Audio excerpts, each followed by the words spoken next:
TBR here. I'm here to do my second TBR video for the summer. Normally in the summer, I tend to read a lot of contemporaries just because they're faster. And normally I have a lot, I get through a lot of books in the summer, so I tend to focus on contemporaries, but I will be reading other stuff.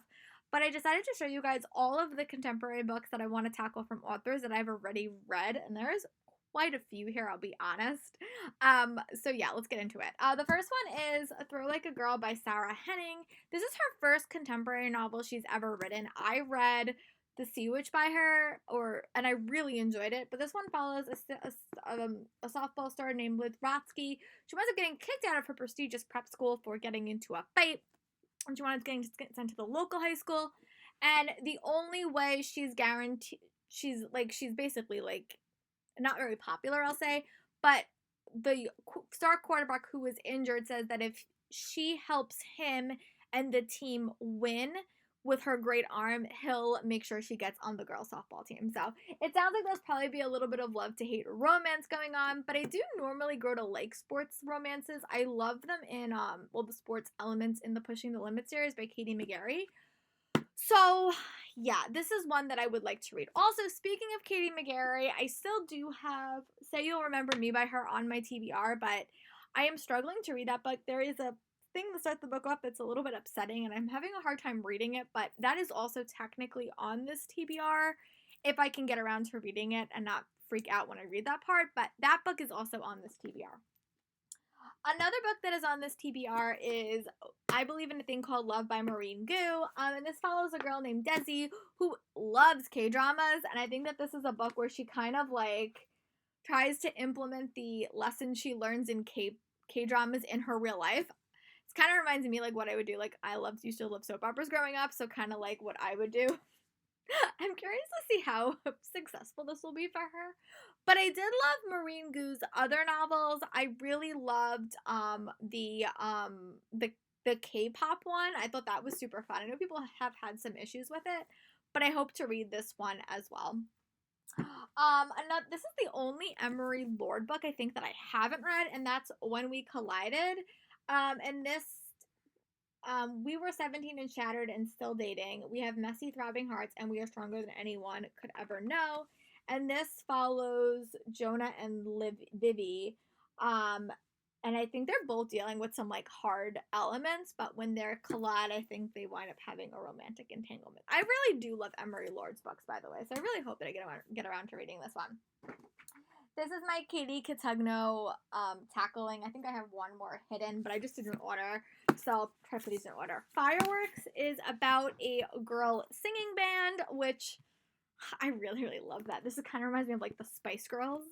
I also wound up picking up 99 Days and 9 Days and 9 Nights. These I got from Book Outlet. So I did wind up reading one book by her, Top 10, which I liked and didn't love. But I've heard that these books are a little bit more popular. This is also the only Jen Bennett book I haven't read. This is her first book, and it's The Atomical Shape of a Heart. And this follows Bellatrix, who I think is like, she wants to like be like, I feel like it has to do with like she wants to work like as a mortician. But yeah, and I think that there's like a romantic element that develops. But this is the only book by her that I haven't read, and since Chasing Lucky got pushed to November, I have to find something to fill my Jen Bennett reading time. So I'm actually picked this up for $1 at a secondhand bookstore a few months ago. I do want to read Always and Forever Laura Jean, and I think when I do wind up reading this, I will probably watch the second movie, which I put off for whatever reason cannot tell you. But I do really want to read the concluding book in that series because I've heard amazing things about it. And these are some that you saw in my book haul: Moment of Truth by Casey West and Honey Don't List by Christina Lauren. I also do have Twice in a Blue Moon by Christina Lauren, but I haven't heard the best things about it, so I am going to focus on this one, and I do really like this companion book series, so hopefully I like it. Yes, No, Maybe So is like a dual author by Becky Albertalli and Alicia Syed. I have read Becky Albertalli before. I struggled with her one that she wrote with Adam Silvera, but I do hope that I like this, and I think that it just follows two characters, and I think that it has some political overtones, which I loved You Say It First by Katie Catagno, which I read recently. That actually is coming out in June as well. That's another book to just remind you guys of. But I think that this has another like good political themed backdrop, and I hope that I like it. These two I'm really excited about. 4 Days of You and Me by Miranda Kaleni. This follows a couple on 4 Mays, like in freshman year, and I think that's kind of a cool concept. Like you see them like one day out of like, you know, one day every like one day a year, and you kind of see how their relationships have changed. I think that's kind of cool. So I really hope that I wind up getting around to this one. Also, Siobhan Vivian's We Are the Wildcats.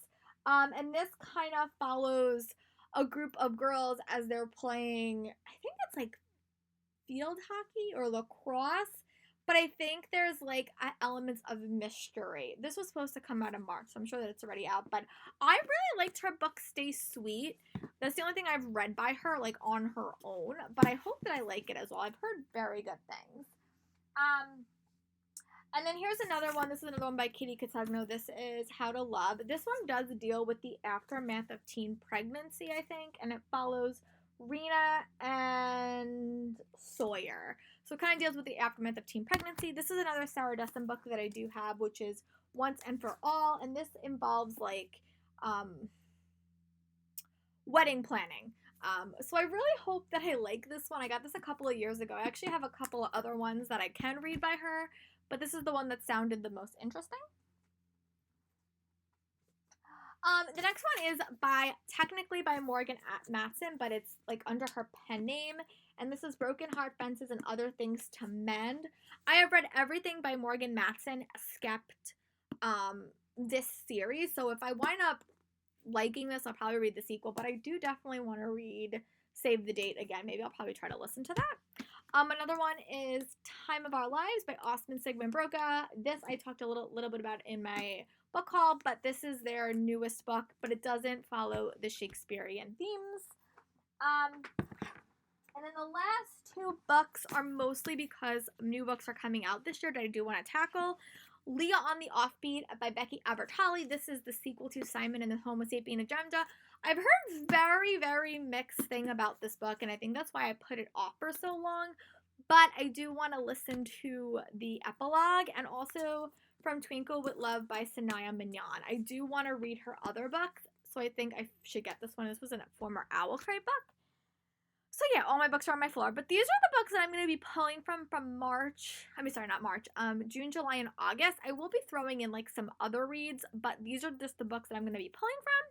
I hope you guys are staying safe and being well. Let me know in the comments what are some contemporary books by not new to you authors that you hope to tackle, and I'll talk to you guys later. Bye.